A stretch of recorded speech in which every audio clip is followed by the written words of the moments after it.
Hi friends, இன்றைக்கி நம்ம பசங்களோட ஃபேவரட் ஃபுட்டான பாஸ்தா எப்படி செய்யுதுன்னு பார்க்கலாம். நான் இப்போ ஒரு பாத்திரத்தில் தண்ணி, எண்ணெய், சால்ட்டு போட்டு நல்லா கொதிக்க வச்சு அதில் பாஸ்தா போட்டு நல்லா கிளறிக்கிட்டேங்க. இது ஒரு பக்கம் வேகட்டும். இன்னொரு பக்கம் பாருங்கள், கடாயில் எண்ணெய் ஊற்றி எண்ணெய் சூடானதும் வெங்காயம் போட்டு நல்லா வதக்கிக்கோங்க. லைட்டாக பொன்னிறனா போதும். அதுக்கப்புறம் 2 தக்காளி பழத்தை நான் நல்லா அரைச்சிக்கிட்டேன். அந்த பேஸ்ட்டும் இதில் ஊற்றி நல்லா கிளறிக்கலாங்க. தக்காளியோட பச்சை வாசனை போனதுக்கப்புறம் அதில் நான் ஒரு 2 உருளைக்கிழங்கு கட் பண்ணி போட்டிருக்கேன். அதையும் நல்லா கிளறிக்கலாம். அதுக்கப்புறம் கொஞ்சம் பட்டாணி, நல்லா டேஸ்ட்டாக இருக்குங்க. பட்டாணி சேர்த்து பாருங்களேன். கூடயே நான் கொஞ்சம் குடமிளகாவும் கட் பண்ணி போட்டிருக்கேங்க. குடமிளகாய் என்னோடய ஃபேவரட், அதனால் நான் கொஞ்சம் குடமிளகாய் போட்டிருக்கேன். நீங்கள் வேணும்னா போட்டுக்கோங்க, இல்லைன்னா அது ஆப்ஷனலில் விட்டுருங்க. கூடயே நான் கொஞ்சம் சால்ட்டு போட்டு நல்லா வதக்கிக்கிறேங்க.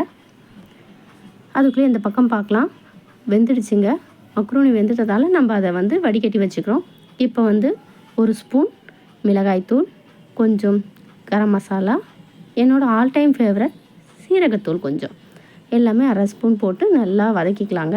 இப்போ நம்ம தக்காளி அரைச்சோம்லங்க, அதிலே ஒரு அரை டம்ளர் தண்ணி ஊற்றி அதில் ஊற்றி கிளறிக்கலாங்க. நல்லா கொதிக்குது பாருங்கள். நல்லா கொதிச்சதுக்கப்புறம் அந்த உருளைக்கிழங்கை நீங்கள் லைட்டாக குத்தி பாருங்கள், வெந்துடுச்சான்னு பாருங்கள். வேகிற வரைக்கும் நீங்கள் வெயிட் பண்ணுங்கள். வெந்ததுக்கப்புறம் இப்போ நம்ம வடிகட்டி வச்சுருந்த மக்ரூனியை சேர்த்துக்கலாம். போட்டு நல்லா கிளறி விடுங்க. இப்போ பாருங்கள், பாஸ்தா ரெடி.